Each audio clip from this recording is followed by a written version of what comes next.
இது கொஞ்சம் நல்லா கேளுங்க. விவாகரத்து கல்யாணம் ஆகியிருக்கு. அவருக்கு ஒரு மனைவி இருந்திருக்கு. ஸோ அவங்க பொண்ணுகிட்டே இவர் தவறான முறையில நடந்துக்கிறதுனால அவங்க மனைவி இவங்களை விவாகரத்து பண்ணி அனுப்பிச்சிடுறாங்க. பெத்த பொண்ணுகிட்டயே தப்பா நடந்துகிட்ட அப்பா, அந்த அரக்க மிருகம் தான் இந்த ஆளு.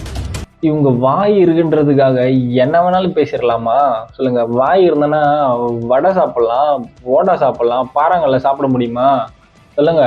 ஒருத்தனை ரொம்ப கேவலப்படுத்தி, கேவலம் இல்லை, ரொம்ப கேவலமா எச்சியா பேசிதான் நீ 4 பேருக்கு உனக்கு தெரிய வைக்கணும்னா அப்படிப்பட்ட இதுவே உனக்கு தேவையில்லையே, பப்ளிசிட்டியே தேவையில்லையே. எப்படிங்க கல்யாணம் ஆகி திரும்ப கல்யாணம் ஆகி பொண்ணு இருந்தது, அந்த பொண்ணு எவனாவது பண்ற காரியமாங்க இது சொல்லுங்க?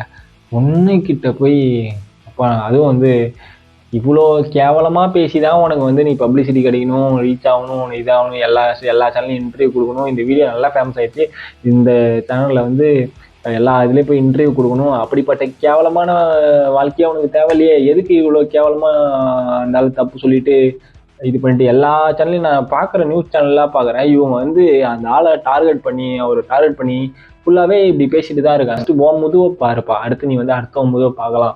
ஏதாவது உனக்கு திறமை தான், நீ ரீச் ஆகி மேலே போயிடும். அடுத்தவன் திறமை இருக்குது, ரீச் ஆகி மேலே போயிட்டாப்ல.